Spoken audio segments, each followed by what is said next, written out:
इस समय मेरी प्राथमिकता कुछ और है। कदाचित आप सब जानते हैं कि मेरे महान पूर्वज महाराज सगर के पुत्रों की अकाल मृत्यु हुई। उनकी अकाल मृत्यु हुई, अब मेरी प्राथमिकता है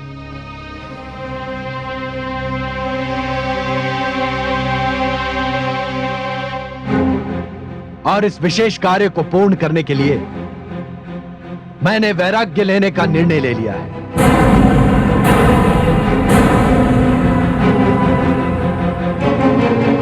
महाराज, ये आप क्या कह रहे हैं? ऐसा अनर्थ मत कीजिए महाराज। महामंत्री जी, मैं आपकी भावनाओं का आदर करता हूं, किंतु इस समय मैं इस विषय में किसी का कोई भी आग्रह नहीं मानूंगा। मैं निर्णय ले चुका हूं और आदिशक्ति देवी भुवनेश्वरी को साक्षी मानकर मैं आपको अपने राज्य के संचालन का भार दे रहा हूं। राजकाज चलाने के लिए जो भी प्रतिनिधि चुनेंगे, वही मेरे उद्देश्य पूर्ति होने तक अयोध्या के राजकाज का संचालन करते रहेंगे। मैं भगीरथ आज से अपना सिंहासन त्याग कर माता गंगा की खोज में जा रहा हूं। अब जब तक माता गंगा धरती पर नहीं आ जाती, जब तक माता गंगा मेरे पितरों का उद्धार नहीं कर देती, मैं अयोध्या वापस नहीं आऊंगा।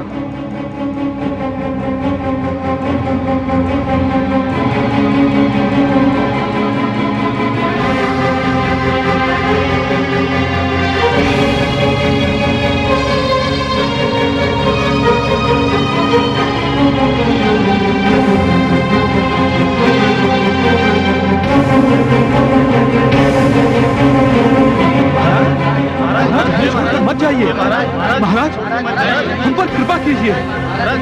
तुम्हें किसके आश्रय पर छोड़कर जा रहे हैं महाराज?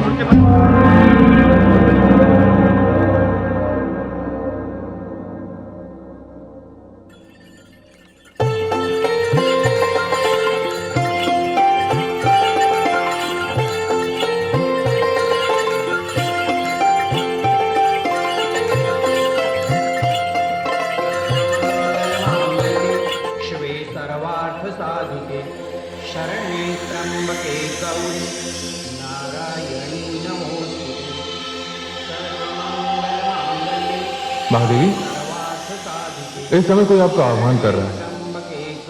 इस भयानक शीतकाल में कैलाश तक आने का साहस कौन कर सकता है? हाँ स्वामी, एक बात तो स्पष्ट है कि जो कोई भी यहाँ तक आ पहुंचा है उसे अपने प्राणों का मोह नहीं है। इस भयानक शीत का प्रकोप तो धमनियों में रक्त के प्रवाह को हिम में बदल देता है। महादेवी, ये तो कोई आपका अनन्य भक्त जान पड़ता है। उसके प्राणों की रक्षा कीजिए। नंदी, हमें उस ओर ले चलिए जिस ओर से ध्वनि आ रही है।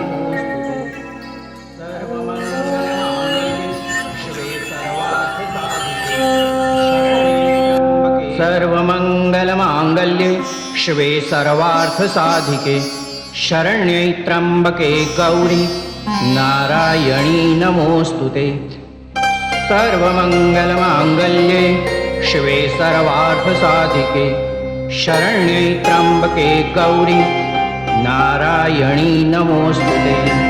सर्वमंगल मांगल्ये शिवे सर्वार्थ साधिके शरण्ये त्र्यंबके गौरी नारायणी नमोस्तुते।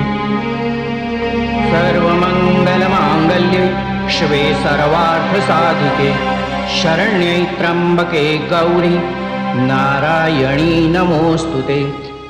महादेवी, वो रहा आपका उपासक। शिवे सर्वार्थ साधिके आप जाइए शरण्ये त्र्यंबके और उसके संकट का निवारण कीजिए। नारायणी नमोस्तुते। मेरी समाधि का समय हो गया। मांगल्ये मैं ध्यान स्थल की ओर प्रस्थान करता हूं। साधिके शरण्ये त्र्यंबके गौरी नारायणी नमोस्तुते। सर्वमंगल मांगल्ये शिवे सर्वार्थ साधिके शरण्ये त्र्यंबके गौरी चलो नंदी, नारायणी नमोस्तुते। सर्वमंगल मांगल्ये शिवे सर्वार्थ साधिके शरण्ये त्र्यंबके गौरी नारायणी सर्वमङ्गलमाङ्गल्ये शिवे सर्वार्थसाधिके शरण्ये त्र्यंबके गौरी नारायणी ये तो महाराज भगीरथ हैं। सर्वमंगलमांगल्ये भगीरथ, शिवे सर्वार्थसाधिके पुत्र भगीरथ। माते,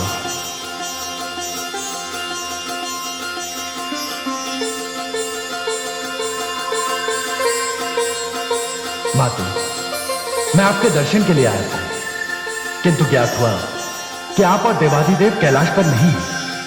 मैंने निश्चय किया कि मैं आपकी यहीं प्रतीक्षा करूंगा। किंतु पुत्र, मैं ये क्या देख रही हूं? तुमने राजसी वस्त्रों का त्याग करके ये वैरागियों के वस्त्र क्यों धारण कर लिए? पुत्र, यहां आने का कारण? माते, आपसे क्या छिपा है? आप तो सब कुछ जानते हैं।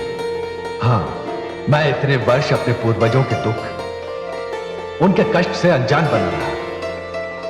अब ज्ञात हुआ है, उनके उद्धार के लिए मुझे माता गंगा की आवश्यकता आन पड़ी है। माते, किंतु पुत्र, देवी तो ब्रह्मलोक में है और इस कार्य के लिए तुम्हें ब्रह्मा जी की तपस्या करनी होगी। पुत्र, मैं तपस्या करूंगा माते, इसीलिए तो मैं वैराग्य लेकर निकला हूं। किंतु मुझे ज्ञात हुआ है कि माता गंगा को ब्रह्मा जी ने आश्रय दिया है। जब तक माता की इच्छा नहीं होगी, मेरी तपस्या नहीं फलेगी और माता गंगा को ब्रह्मलोक त्यागने के लिए केवल आप ही कह सकती हैं। माते, माते, आपकी मुझ पर बड़ी कृपा होगी। माते, मुझ पर कृपा कीजिए। मैं केवल यही कष्ट आपको देने के लिए यहां आया हूं। पुत्र, तुमने इस कष्ट से अधिक इसका मोल चुकाया है। शीतकाल में कैलाश की सीमा में प्रवेश करना असंभव है। पुत्र, अपने पूर्वजों के लिए तुम्हारे संकल्प से मैं अति प्रसन्न हूं। मैं इसी समय ब्रह्मलोक जाती हूं। माते, यह आपकी बड़ी कृपा होगी मुझ पर। नहीं पुत्र, संतान के प्रति यह माता का कर्तव्य भी होता है। मैं चलती हूं पुत्र।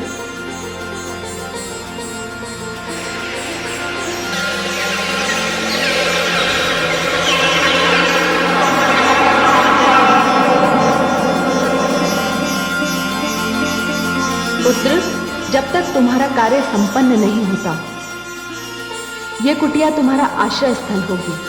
नहीं माते, इस सुविधा के लिए मैं आपका आभारी हूं, किंतु मैंने सौगंध ली है कि जब तक मेरा कार्य सिद्ध नहीं होता, मैं विश्राम नहीं करूंगा। इसीलिए मैंने राजपाट त्याग करके वैराग्य लिया है। मैं यहीं बैठा आपकी प्रतीक्षा करूंगा। माते,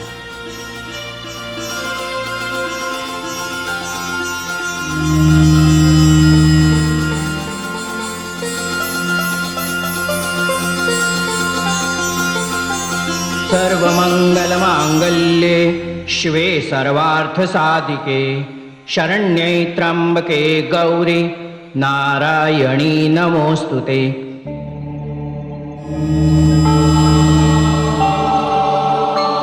दीदी, दीदी,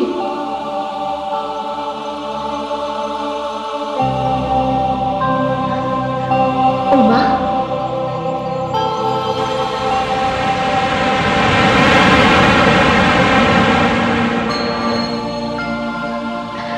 प्रणाम दीदी। आयुष्मान भव। तुम्हारा आगमन इतना आकस्मिक है, किंतु इतना सुखद कि मैं अपने आश्चर्य पर आश्चर्यचकित हूं। दीदी, कितना समय बीत गया आपको देखे हुए।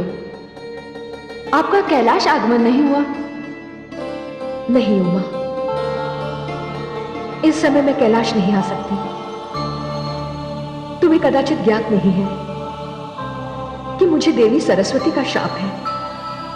मुझे धरती पर जाना होगा और पापियों के बीच रहना होगा।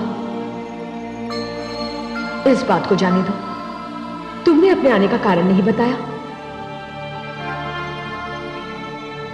दीदी, मेरे आने का कारण सुनकर कदाचित आप प्रसन्न नहीं होंगी। उमा, ये तुम क्या कह रही हो? तुम मेरी छोटी बहन हो। इन्हीं हाथों में मैंने तुम्हारे बालपन के दर्शन किए हैं। इस संसार में तुम मुझे सबसे अधिक प्रिय हो। फिर तो आपको मेरा निवेदन स्वीकार करना होगा दीदी। बताओ क्या बात है? कैसा निवेदन? आपको मेरे लिए धरती पर जाना होगा। क्या? ये तुमने क्या कह दिया उमा? मेरी समस्या सुनने के पश्चात भी तुमने मुझसे क्या मांग लिया? दीदी, आप मेरे इस कारण का कारण नहीं जानती।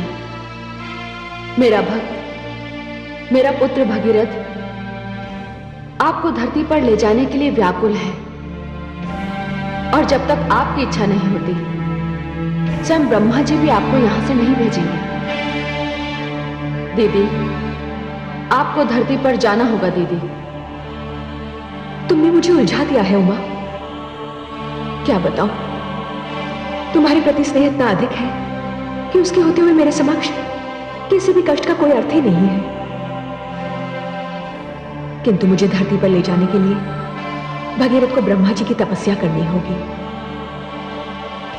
ब्रह्मा जी को तो भगीरथ प्रसन्न कर लेगा, किंतु आपको मेरे समक्ष धरती पर जाने की इच्छा प्रकट करनी होगी, क्योंकि तपस्या के पश्चात ब्रह्मा जी भी भगीरथ से यही कहेंगे कि वे आपको आपकी इच्छा के बिना ब्रह्मलोक से नहीं निकालेंगे।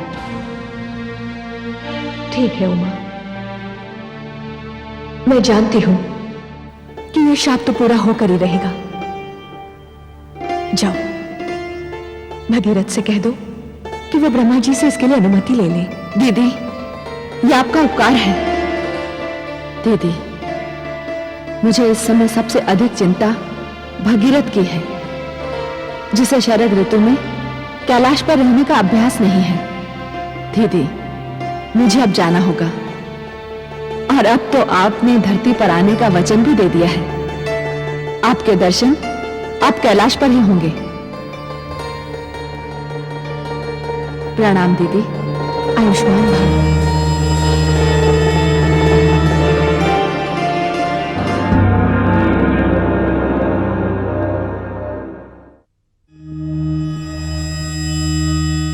प्रणाम है देवाधिदेव। महादेवी, आपको देखकर ऐसा प्रतीत हो रहा है कि आपका कार्य संपन्न हो गया है। हाँ प्रभु, आप तो जानते हैं मैं कहां से आ रही हूं। कहां से आ रही हैं आप? मैं अपने भक्त भगीरथ के कार्य के संबंध में दीदी गंगा से मिलने ब्रह्मलोक गई थी। ओह, तो ये दोनों बहनों के मिलने की प्रसन्नता है जो आपके मुखमंडल पर झलक रही है। हाँ देवाधिदेव, बहुत शीघ्र दीदी गंगा धरती पर उतरने वाली हैं। वो कैसे? मैं अभी भगीरथ से मिलकर आ रही हूं। मैंने उसे ब्रह्मा जी को प्रसन्न करने के लिए भेजा है, और हमारे ब्रह्मा जी तो ऐसे हैं कि वे तो असुरों को भी वरदान देने से नहीं चूकते। ये तो मेरा भक्त भगीरथ है, जो अपने पूर्वजों के उद्धार के लिए यह तपस्या कर रहा है। मुझे बस एक ही बात की चिंता है स्वामी। कैसी चिंता महादेवी? दीदी गंगा कह रही थी कि महादेवी सरस्वती के शाप के अनुसार वे पापियों से घिरी रहेंगी। महादेवी, ये चिंता आप अपने मस्तिष्क से निकाल दीजिए। महादेवी वे गंगा हैं, वे धरती पर आकर पाप नाशिनी, पतित पावनी कहलाएंगी। महादेवी, बस आप प्रतीक्षा कीजिए कि भगीरथ ब्रह्मा जी को प्रसन्न करने में कितना समय लेता है।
प्रणाम आदि प्रजापति।